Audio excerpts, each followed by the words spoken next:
नमस्कार, मेरा नाम हिमांशु धवन और आज इस वीडियो में बेसिकली एक कंसेप्ट है जिसकी वजह से वेरिकोसिल बढ़ता है। कंसेप्ट समझ लो या उसको समझ लो कि हमारी दुविधा या फिर उसको समझ लो कि भैया मौसम की मार। मतलब जो भी कह लो कि गर्मियां हमारे वेरिकोसिल को बढ़ा कैसे देती हैं और बढ़ाती हैं तो हम कैसे उसका ख्याल रखें जिसकी वजह से वेरिकोसिल हमको इम्पैक्ट ना दे गर्मियों में। तो सबसे पहली बात समझना कि गर्मियों में वेरिकोसिल होता क्यों है। देखो, सबसे पहले क्या होता है कि हर एक वेरिकोसिल के पेशेंट को ये समझना चाहिए कि वेरिकोसिल गर्मियों में बढ़ता कैसे है, जिसकी वजह से वो उसको कम से कम सिक्योर करके तो चल सके। तो पहले समझते हैं वेरिकोसिल गर्मियों में आते आते हमें क्या दिक्कतें देता है। सबसे पहली चीज़ समझना कि हमारी बॉडी का जो टेम्परेचर है वो एक 37.5 डिग्री सेल्सियस के आगे पीछे घूमता रहता है, बट हमारे स्क्रॉटम का ना उससे 2.5 डिग्री कम मिलता है। अब वो 2.5 डिग्री को मैनेज करने के लिए वो क्या करता है, लटकता है, हैंगिंग कंडीशन में लेता है, स्क्रॉटम फैलता है, एक्सपेंड करता है कि वो उसको ठंडक बाहर वाली जगह से मिल जाए। क्योंकि अब हम अंडरवियर पहनते हैं, हम आजकल पहनते हैं, पहले ज़माने में ये सारी चीज़ें नहीं होती थी।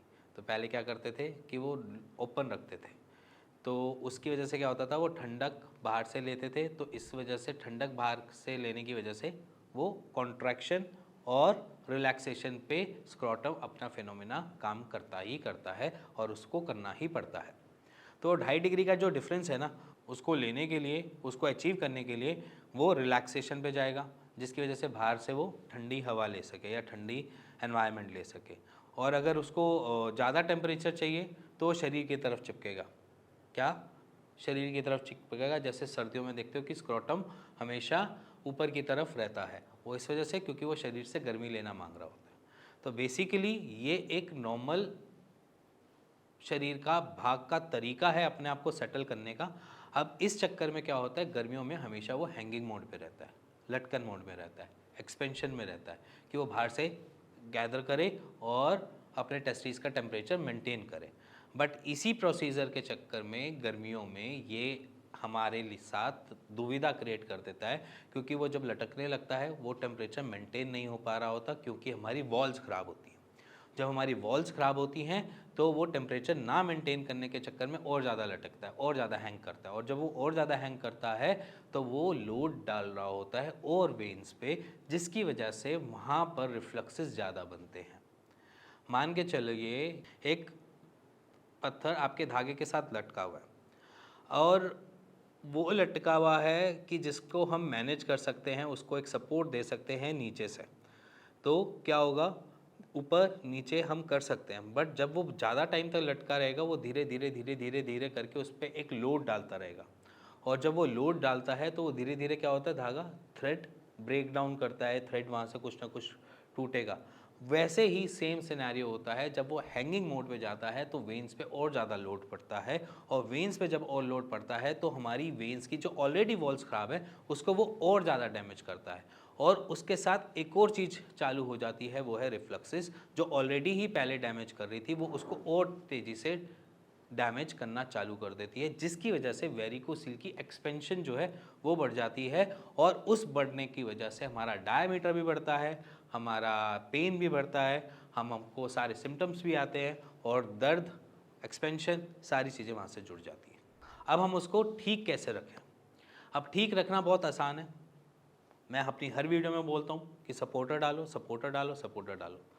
अब सपोर्टर डालना ज़रूरी है। सपोर्टर से क्या होगा, नीचे से सपोर्ट मिलेगा कि वो लटके ना और उसके ऊपर ज़्यादा लोड ना है, और लोड ना आने की वजह से वो अपनी जगह को मैनेज करके चले। हमने सेकंड चीज़ क्या करनी होती है, सेकंड टर्न क्या करना चाहिए, हमें एक्सरसाइज करनी चाहिए। देखो, गर्मियों में वो लटकेगा लटकेगा, उसकी एक बॉडी का मैनेज करने का तरीका है, बट वो लटकने से हमने सपोर्टर से बचा लिया, बट अब वहाँ पर रिफ्लक्सेस अभी भी चल रहे हैं, रिफ्लक्सेस वेरिकोसिल में परसिस्ट कर रहे हैं। तो रिफ्लक्सेस को लेवलाइज करने के लिए हम यहाँ पर एक्सरसाइज को करेंगे। मैं अपनी हर वीडियो में बोलता हूँ एक्सरसाइज करनी ज़रूरी है। एक्सरसाइज के लिए मैं आपके सामने कुछ पोस्चर रख रहा हूँ। ये पोस्चर बस घर बैठ के बिस्तर पे बैठे बैठे कर लो, इतना भी आप उठने की ज़रूरत ना करो कि आप बिस्तर से नीचे भी एक पैर रखो। बिस्तर पे बैठे बैठे ये कुछ एक्सरसाइज कर लो जो आपके सामने दिख रही है। इन एक्सरसाइज से आपके रिफ्लक्सेस में कमी आएगी और रिफ्लक्सेस कम होंगे तो आपको दर्द, इन्फ्लेमेशन, ये सारी चीज़ें नहीं मिलेंगी, और जिसकी वजह से उसको एक्सपेंशन नहीं मिलेगी, आपका जो डायमीटर वो और ज़्यादा नहीं बढ़ेगा और वो फिर आपको और ट्रबल नहीं करेगा। तो क्या करना है, एक्सरसाइज और सपोर्टर ज़रूर पहन के रखना है। सिर्फ ये 2 चीज़ें मैंडेटरी हैं आपके लिए। इसके अलावा दवाई खा रहे हो तो ठीक, नहीं खा रहे हो तो भी भला, दवाइयों से अभी कुछ लेना देना नहीं है। बस घर बैठ के ये 2 चीज़ें करना स्टार्ट कर दो, आपका वेरिकोसील बढ़ने से रुक जाएगा। और इसी के साथ अगर आपको ये वीडियो अच्छी लगी हो, समझ आई हो, तो प्लीज़ लाइक शेयर कर दीजिएगा। और अगर आपको कुछ लगता है कि मेरे को कंसल्ट करना है या कुछ भी है, तो आप नीचे दिए हुए नंबर पे अपनी रिपोर्ट शेयर करके मेरी डॉक्टर की टीम से बात कर सकते हो और उसका एक राइट सोल्यूशन ले सकते हो। इसी के साथ मिलेंगे नेक्स्ट वीडियो के, तब तक के नमस्कार।